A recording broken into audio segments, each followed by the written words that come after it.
tecnologia. Vamos lá. Então, quando a gente pensa em cima como é que eu começo a contextualizar a síndrome do piriforme, tá? Então, a síndrome do piriforme, ela é uma condição dolorosa, ok? Semelhante à dor ciática, que ocorre devido ao pinçamento do nervo ciático no músculo piriforme, mais precisamente da incisura ciática maior. Então, é mais ou menos bem aqui que esse músculo ele é pressionado devido à estruturação anatômica do músculo piriforme, ok?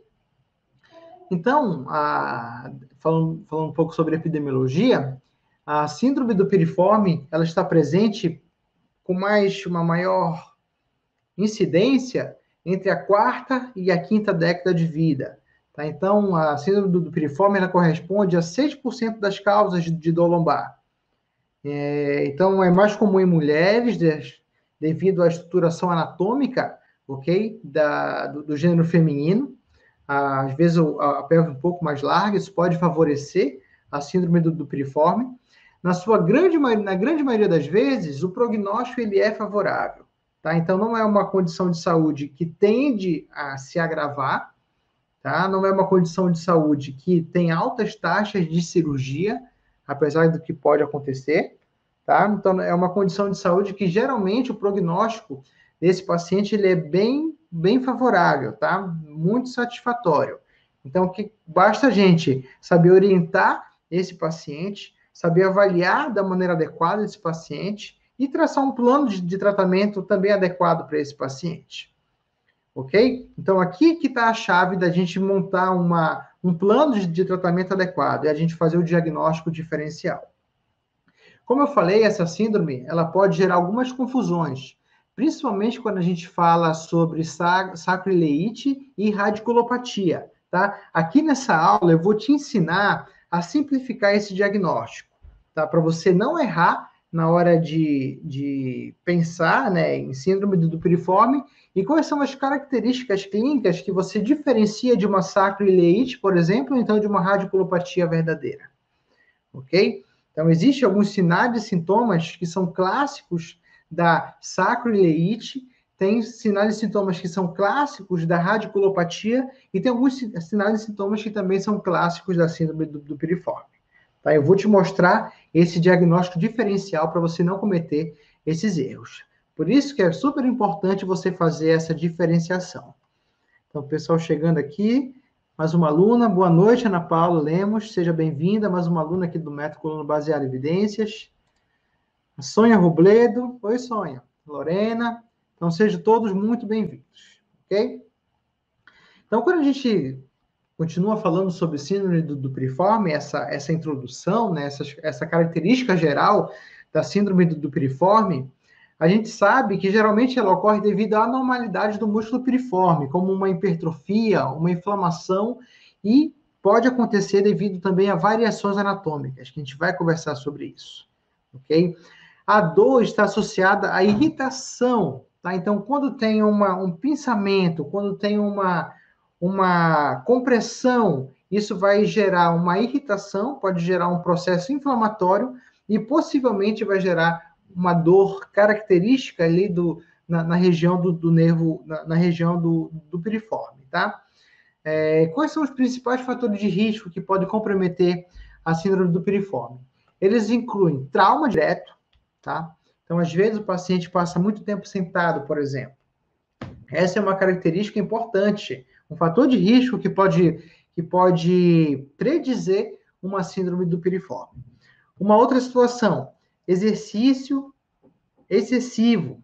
Então, o paciente que tem uma alta, por exemplo, um esportista, ele faz movimentos repetidos em excesso, principalmente esportistas que usam muito quadril, pode estar mais predisposto a ter uma síndrome do piriforme.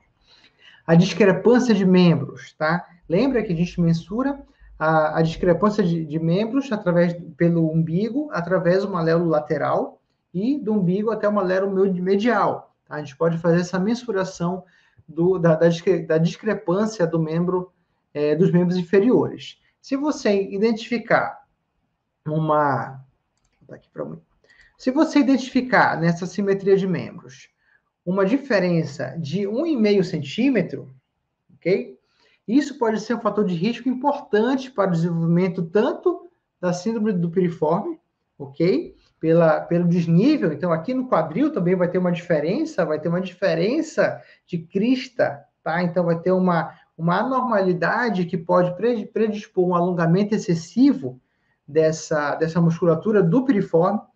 E também 1,5 centímetro também a gente pode pensar até mesmo em escoliose, tá? Então, fica atento a isso, a essa discrepância de membros, que pode ser um fator de risco importante para essa síndrome do piriforme, tá? Oi, Matheus Rodrigues, uma boa noite. Então, se vocês tiverem dúvida, gente, já vão colocando aqui no chat, tá? Que de tempos em tempos eu venho aqui conversar com vocês. Se vocês tiverem alguma dúvida, a gente já vai esclarecendo, ok? Anatomia. Quando a gente pensa em anatomia do piriforme, a gente tem que pensar que a origem desse músculo é na superfície anterior do sacro, tá? Mais ou menos aqui nessa região entre S2 e S4 do músculo do sacro.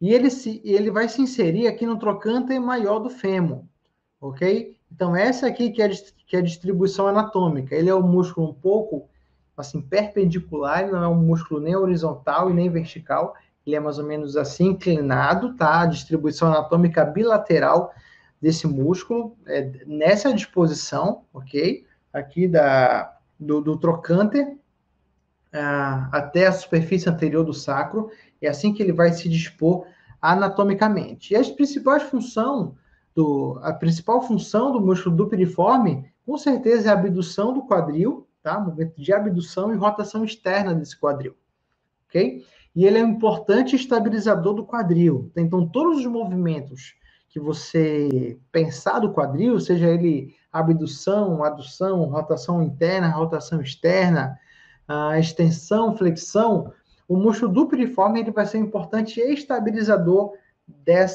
de todos esses componentes, ok? Principalmente por essa localização anatômica aqui perto do acetábulo, ok? Então, ele vai dar essa maior autonomia para que os movimentos aconteçam devido a essa estabilização dinâmica que acontece nos movimentos um pouco mais dos movimentos osteocinemáticos da região do quadril, ok?